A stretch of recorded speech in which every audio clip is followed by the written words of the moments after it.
Admit it. You have spent an embarrassing amount of money trying to make your dog happy. You have bought the orthopedic memory foam bed that costs more than your own mattress. You have purchased the indestructible, organic, squeaky toys. You have baked them grain-free birthday cakes. And yet, after spending all that money, you watch in utter disbelief as your dog completely ignores the $50 toy to play with a dirty sock, or happily sleeps on the hard wooden floor, right next to their luxury bed. We constantly feel guilty that we are not doing enough for our dogs. So, we try to buy their happiness using human currency. But your dog does not care about your credit card limit. Their brain operates on a completely different biological operating system. What if I told you that the things your dog desperately hopes to receive from you cost absolutely nothing? What if the highest forms of canine joy are completely invisible to the human eye?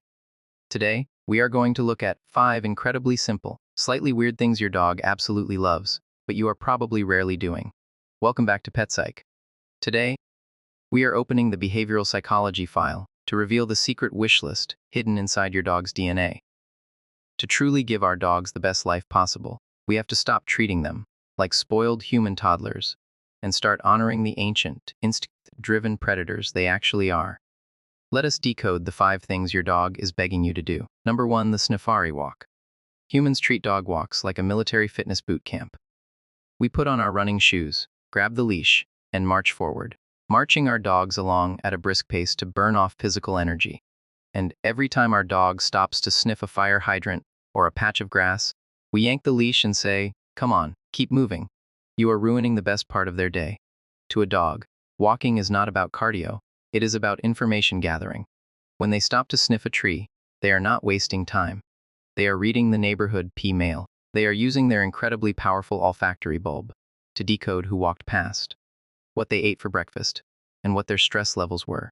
Dragging a dog away from a good scent is the equivalent of someone ripping your phone out of your hands right before. You read the punchline of a juicy text message. Let them sniff. Scientists call this a decompression walk. Just 15 minutes of intense, focused sniffing requires so much cognitive processing that it will actually tire your dog out more than an hour of running. Number 2, cardboard carnage. You buy your dog an expensive plush toy, and they rip its head off in 3 seconds. You get annoyed. But your dog is just fulfilling a biological imperative. In the wild, the canine predatory motor sequence has several steps: eye, stalk, chase, grab, kill, and finally dissect. Domestic dogs still have a massive biological urge to dissect and tear things apart. When they don't get an outlet for this, that energy turns into anxiety, or into them dissecting your living room sofa.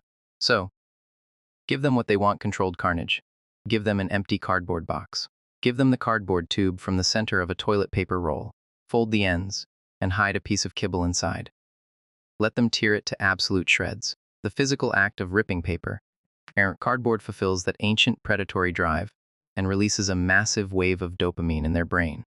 It turns your living room into a temporary recycling plant, but it is much cheaper than behavioral therapy. Number 3, the 3-second consent test.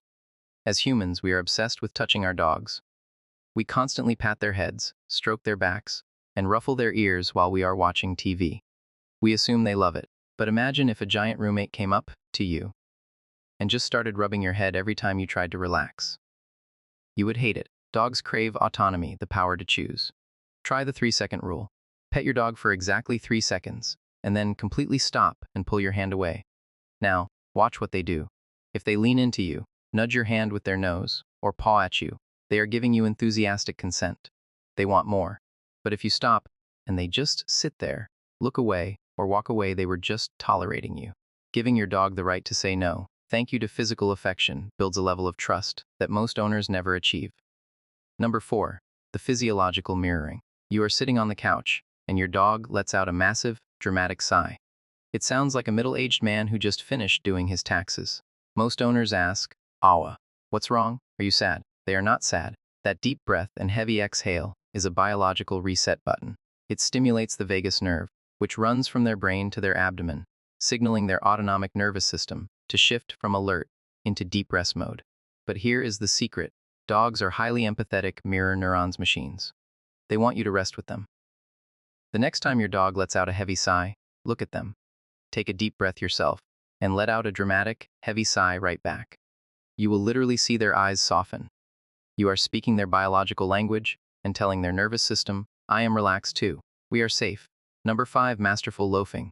We feel so guilty when we are not actively playing with, walking, or entertaining our dogs. We think a bored dog is an unloved dog. But dogs are descendants of wolves, and wild canines spend up to 80% of their day doing absolutely nothing. They are masters of energy conservation. What they love more than anything is passive social contact. This means simply existing in the same room as you, breathing the same air, without any pressure to perform, play, or interact. They just want to be professional couch potatoes with their favorite human. Stop feeling guilty for watching a movie while your dog sleeps on the rug. To them, sharing silent, safe space is the ultimate expression of pack unity. Doing these 5 things will dramatically transform your dog's happiness. But, as always on Petpsyche, we have to talk about the medical red flag. And this one is directly tied to our second point, shredding. While shredding cardboard is a healthy, natural behavior, you must pay incredibly close attention to what happens after the shredding. If your dog is not just tearing the cardboard, but actively swallowing it, or if they start swallowing non-food items like socks, rocks, or pieces of plastic toys, this is no longer a fun game. This is a dangerous medical condition called pica.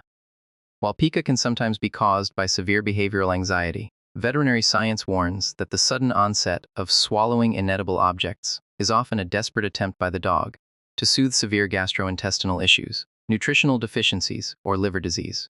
Furthermore, a swallowed sock can cause a lethal intestinal blockage within 24 hours.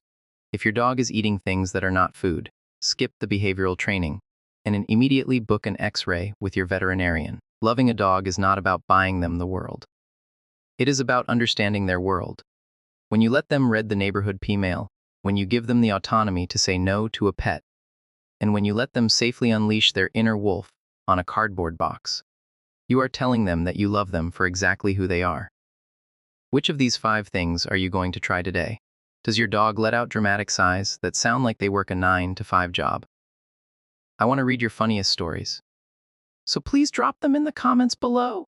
If this video helped you understand the secret desires of your furry best friend, please hit that like button and subscribe to the Petpsyche channel. We are here every week to uncover the dramatic, hidden science behind everything your pet does. Thank you so much for watching, and go find your dog an empty toilet paper roll.